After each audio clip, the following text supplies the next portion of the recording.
नमस्कार, मी डॉक्टर मच्छिंद्र बांगर महाराष्ट्रातील आणि देशातील हवामान परिस्थिती संदर्भामध्ये ताजी अपडेट देणार आहे. सध्या हवामानात काही बदल होत आहेत. पूर्व विदर्भाच्या काही भागात पावसाळी वातावरणाचा आपण आज अंदाज दिला होता. ओरिसा, छत्तीसगड आणि झारखंड या काही राज्यांमध्ये पावसाची परिस्थिती आहे. महाराष्ट्रातील पाऊस आज बऱ्यापैकी उघडलेला आहे आणि तसा शेतकऱ्यांना अनुभव आला असेल. आज जो काही पावसाळी परिस्थिती संदर्भातली अपडेट आहे, त्यामध्ये महत्त्वाचं म्हणजे जे डीप डिप्रेशन तयार झालेलं होतं ते पूर्व भारताकडे गेले. जे महाराष्ट्र येईल अशा प्रकारची अफवा काही लोकांनी उठवलेली होती, ती चुकीची ठरलेली आहे. दुसरं, केरळच्या दरम्यान मोठं एक पावसाळी क्षेत्र तयार झालेलं आहे, जे दक्षिण भारतावर परिणाम करण्याची शक्यता आहे. आपण जर आज मान्सूनच्या वाटचाली संदर्भात बघितलं तर 30 तारखेला कुठल्याही प्रकारची अपडेट देण्यात आलेली नाही. याचाच अर्थ असा होतो की मान्सून आता थांबला आहे. आणि आपण सकाळच्या व्हिडिओमध्ये सांगितलेलं होतं की मान्सूनच्या पुढच्या प्रवासाला आता काही अडथळे निर्माण होतील, त्यामुळे मान्सून बऱ्याच काळ अडखळणार आहे. आपण या ठिकाणी बघतो आहोत की जे डिप्रेशनचं तीव्रता होती पूर्व भारतामधली ती कमी झालेली आहे. एक पावसाळी क्षेत्र जे आहे ते आता सध्या विदर्भात थोड्या हलक्या प्रमाणात आहे. छत्तीसगड, आंध्र प्रदेश आणि ओरिसा, झारखंडच्या काही भागामध्ये या ठिकाणी फक्त पावसाळी क्षेत्र आहे. आणि जसं आपण यापूर्वी सांगितल्याप्रमाणे केरळच्या आजूबाजूने अरबी समुद्रामध्ये एक सिस्टम आहे. या पलीकडे आता पावसाचा प्रभाव राहिलेला नाही, त्यामुळे भारतातील पाऊस उद्यापासून अधिकृतपणे कमी होईल. पुढचा अंदाज समजून घ्या. आपण जसं सांगितलं होतं की 30 तारखेला थोडं पावसाळी वातावरण राहील, तसंच 31 तारखेला थोडं पूर्व विदर्भाच्या टोकाला म्हणजे गडचिरोली आणि गोंदियामध्ये थोडंफार पाऊस असू शकतो आणि कोकण किनारपट्टीला थोडी ढगाळ परिस्थिती असू शकते. या पलीकडे आता महाराष्ट्रात पावसाचं वातावरण उद्या असणार नाही. जवळपास 1 तारखेपासून 4 तारखेपर्यंत फारसं पावसाळी वातावरण नाही आहे महाराष्ट्रामध्ये. मात्र आपण बघतो की थोडं 4 तारखेला विरळ ढगाळ परिस्थिती महाराष्ट्रात निर्माण होऊ शकते. मध्य भारतात थोडी विरळ परिस्थिती आहे 5 तारखेला. GFS मॉडेलने आज पहिल्यांदा महाराष्ट्रामध्ये विरळ पावसाची शक्यता 6 तारखेला व्यक्त केली आहे. पहा, GFS मॉडेलचा अंदाज बदलतोय. 7 तारखेला महाराष्ट्रात पावसाचा अंदाज GFS मॉडेलने द्यायला सुरुवात केली आहे विरळ स्वरूपामध्ये. 8 तारखेला महाराष्ट्राच्या खास करून पूर्व मराठवाडा आणि विदर्भाच्या काही भागात जोरदार पावसाची शक्यता आहे. 9 तारखेला आपण बघतो महाराष्ट्राच्या दक्षिणी भागात थोडं पावसाळी प्रमाण राहील. परंतु हवामानात एक बदल महत्त्वाचा आहे की बंगालच्या उपसागरात आणि अरबी समुद्रात मान्सून पूरक अशा प्रकारचे वारे निर्माण होऊ शकतात. TCMW मॉडेलनुसार आपण आज बघतो की थोडं विदर्भात पावसाळी वातावरण होतं हलक्या स्वरूपात.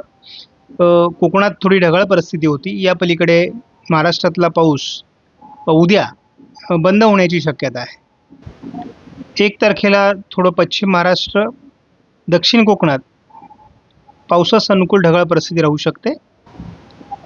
या मॉडेलने महाराष्ट्रात खूप ढगाळ परिस्थिती दाखवली आहे, त्यामुळे हलक्या स्वरूपाचं एखाद दुसऱ्या ठिकाणी म्हणजे लातूरचा काही भाग दाखवला जातोय. पश्चिम कोकणामध्ये आणि पश्चिम महाराष्ट्रामध्ये थोडं ढगाळ वातावरण अधिक आहे, त्यामुळे हलका शिडकावा काही भागात होऊ शकतो. 3 तारखेलाही महाराष्ट्रामध्ये ढगाळ परिस्थिती आहे. ही ढगाळ परिस्थिती आहे याचं कारण असं आहे की मान्सून आलेला आहे आणि मान्सून आल्याचं हे लक्षण आहे. त्यामुळे ढगाळ परिस्थिती राहील. पोकळ ढगसुद्धा महाराष्ट्राहून वाहतील, परंतु पाऊस फारसा पडणार नाही. 5 तारखेला महाराष्ट्रात बऱ्यापैकी ढगाळ परिस्थिती असेल. एखाद दुसऱ्या ठिकाणी पाऊसही होऊ शकतो. 6 तारखेला थोडं महाराष्ट्रात पावसास अनुकूल ढग निर्माण होऊ शकतात. 7 तारखेला उत्तर महाराष्ट्र, मध्य महाराष्ट्र, पश्चिम महाराष्ट्र, कोकण असा पावसाचा हलका प्रभाव निर्माण होऊ शकतो. 8 तारखेला पश्चिम महाराष्ट्र, मध्य महाराष्ट्र, मराठवाडा, थोडंफार विदर्भाचे काही भागात आणि मुंबईच्या आजूबाजूने देखील पावसाची शक्यता आहे.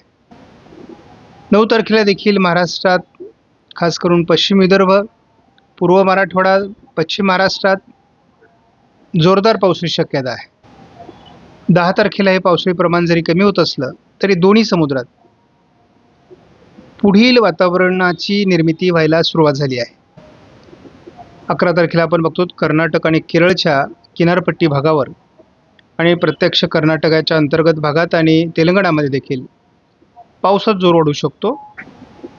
12 तारखेला कर्नाटकामध्ये आणि तेलंगणाच्या काही भागात जोरदार ते अतिजोरदार मेघगर्जनेसह पाऊस राहणार आहे. त्याच दरम्यान आपण बघतो की थोडं बंगालच्या उपसागरात एक नवीन कमी दाबाचं क्षेत्र निर्माण होण्याची शक्यता आहे.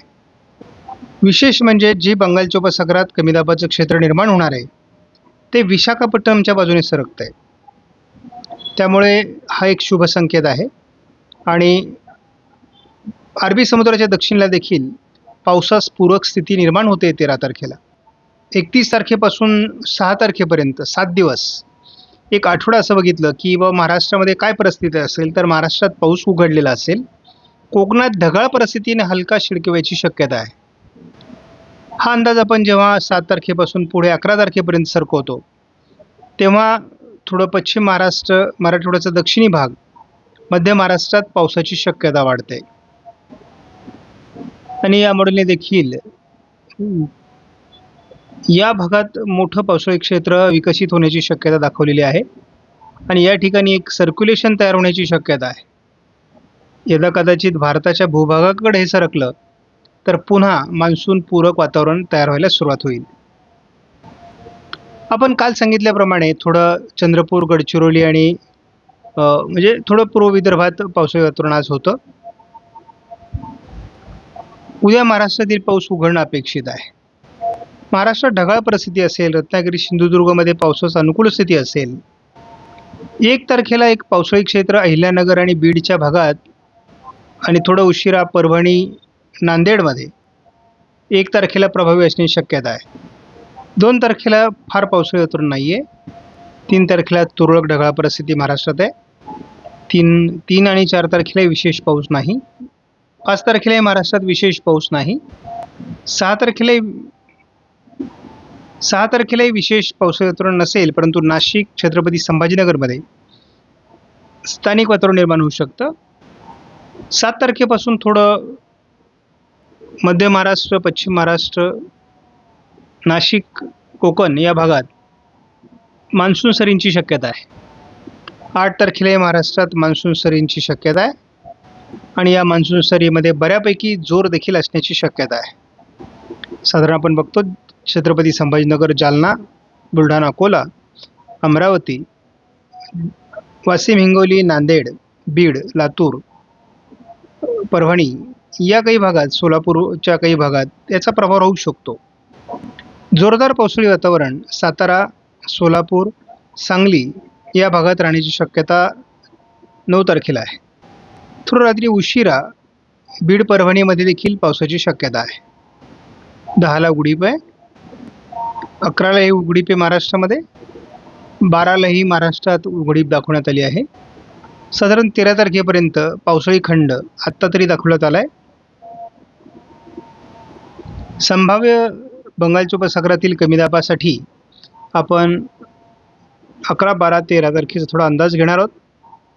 12 तारखेला बंगालच्या उपसागराच्या उत्तरेला एक वादळी परिस्थिती निर्माण होईल असा प्राथमिक अंदाज आहे आणि या सिस्टमला थोडं महाराष्ट्र आणि म्हणजे आपण ओरिसा, तेलंगणा, महाराष्ट्र असा थोडा कल आहे. त्यामुळे आपण थोडं या सिस्टमकडे लक्ष देऊन आहोत. जर हे भुवनेश्वर, विशाखापट्टणमकडे सरकलं तर वातावरणात मोठा बदल अपेक्षित आहे. त्यामुळे नेमकी पुढील अपडेटमध्ये काय होतं त्याचा आपण अंदाज घेऊ. आपणास व्हिडिओमधील माहिती महत्त्वपूर्ण वाटल्यास लाईक करा, शेअर करा, चॅनलला सबस्क्राईब करा. धन्यवाद. जय हिंद, जय महाराष्ट्र, जय बळीराजा.